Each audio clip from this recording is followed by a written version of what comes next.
नमस्कार, मैं हूं सनुज शर्मा।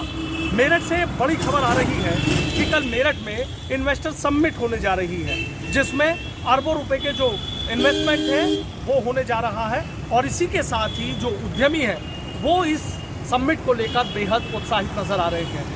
डीएम दीपक मीणा इसको लेकर कई बैठक कर चुके हैं। जो तमाम उद्यमी हैं उनसे बातचीत हो चुकी है, उनसे मुलाकात हो चुकी है। और इसी के साथ ही इस इन्वेस्टर समिट में जो उद्यमी है इसको लेकर बेहद उत्साहित हो नजर आ रहे हैं। और इस इन्वेस्टर समिट के बाद मेरठ में हज़ारों रोजगार के जो अवसर हैं वो पैदा होंगे। चाहे फार्मास्यूटिकल सेक्टर्स की बात हो, चाहे स्पोर्ट्स सेक्टर की बात हो, चाहे एग्रीकल्चर सेक्टर की बात हो, हर सेक्टर में ये इन्वेस्टमेंट होने जा रहा है, जिसको लेकर मेरठ के उद्यमी ही नहीं बल्कि मेरठ के लोग भी उत्साहित हैं, क्योंकि मेरठ की उम्मीदों को नए पंख जो लगने जा रहे हैं। तमाम तैयारियां की गई, तमाम कोशिशें की गई, तमाम प्रयास किए गए और ये प्रयास अब इसलिए फलीभूत होते नजर आ रहे हैं क्योंकि कल जो इन्वेस्टर समिट है वो होने जा रही है, उसकी तारीख तय हो गई है।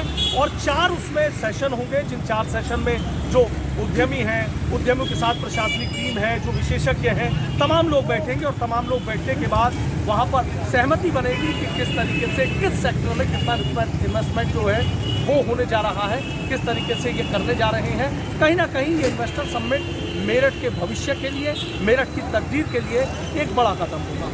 दूसरी बड़ी खबर की बात कर लेता हूँ। दूसरी बड़ी खबर है मेरठ में कोरोना को लेकर। मेरठ में कोरोना का 8 दिसंबर के बाद भी तो कोई केस नहीं मिला है और अब जो बूस्टर डोज है उन बूस्टर डोज का भी संकट जो है वो खत्म हो गया है। मेरठ में करीब 21,000 से ज़्यादा बूस्टर डोज आ गई है, लेकिन परेशानी की वजह स्वास्थ्य महकमे के सामने सबसे बड़ी ये निकल कर आ रही है कि जो लोग हैं वो बूस्टर डोज लगवाने के लिए सेंटर्स पर नहीं जा रहे हैं।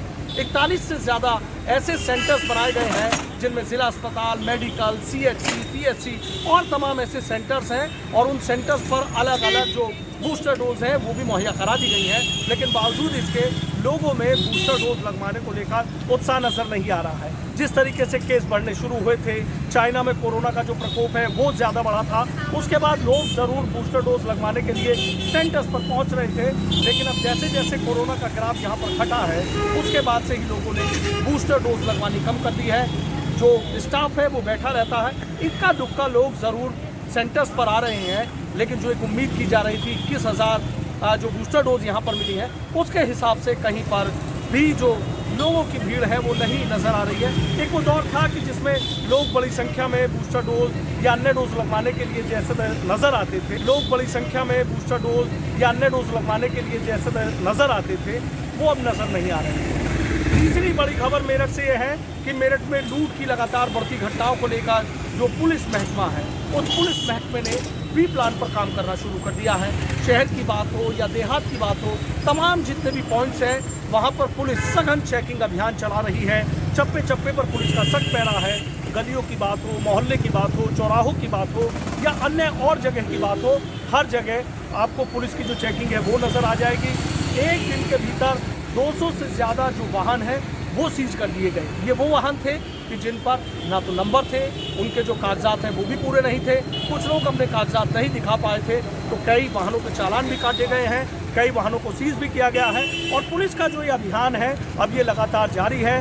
दिन की बात हो या शाम की बात हो, 2-2 घंटे प्लान बनाया जा रहा है, क्योंकि जिस तरीके से कहीं महिलाओं से पर्स लूटा जा रहा है, कहीं महिलाओं से चेन लूटी जा रही है, कहीं किसी से पैसे लूटे जा रहे हैं, तो अचानक से कोई लोकल गैंग है या कोई बाहर का गैंग है वो अभी तक पुलिस के हत्थे नहीं चढ़ा है। लेकिन इतना ज़रूर है कि जिस तरीके से पुलिस ने अपनी तैयारी की है, बी प्लान पर काम शुरू किया है, शहर में चेकिंग ज़बरदस्त शुरू हो गई है, उसके बाद पुलिस को लगता है कि कहीं ना कहीं पब्लिक से सीधा तालमेल बनेगा और तालमेल बनने के साथ साथ पुलिस लोगों से भी मुलाकात कर पाएगी और ये जान पाएगी कि अगर भविष्य में कोई दिक्कत है, कोई किसी तरह की बात है तो उस पर पुलिस की मदद करे। और चौथी बड़ी खबर है चाइनीज़ मांझे को लेकर।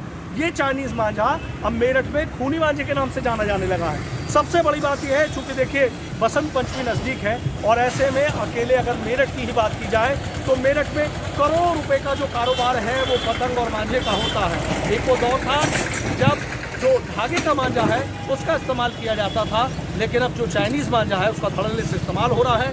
किसी का गाल कट रहा है, किसी की गर्दन कट रही है, किसी का हाथ कट रहा है। इसी महीने की अगर जनवरी की बात करें तो 3 बड़ी घटनाएं हो चुकी हैं और 3 लोगों की जान आफत में आ चुकी है। शुक्र है भगवान का कि उन लोगों की जान बच गई, समय से इलाज मिल गया। और अब उसके बाद पुलिस ने चाइनीज मांझे के खिलाफ एक बड़ा अभियान छेड़ दिया है।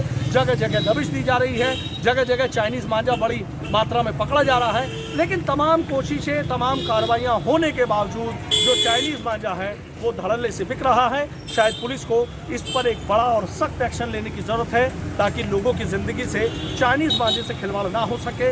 ये अब खूनी मांझे के नाम से जाने जाना लगा है। लोग ही नहीं बल्कि परिंदे भी परेशान हैं, क्योंकि आसमान में उड़ती पतंगे लोगों का एक शौक है। लोग उस पर बहुत पैसे खर्च करते हैं। लेकिन हाँ, अगर किसी की जान परेशान है, क्योंकि आसमान में उड़ती पतंगे लोगों का एक शौक है। लोग उस पर बहुत पैसे खर्च करते हैं। लेकिन हाँ, अगर किसी की जान आफत में लाएंगे तो कहीं ना कहीं लोगों को भी सोचने की ज़रूरत है कि वो चाइनीज़ मांझे का इस्तेमाल ना करें।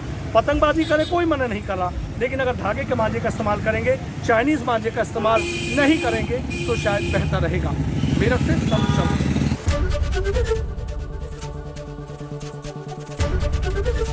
एबीपी गंगा, खबर आपकी, जुबान आपकी।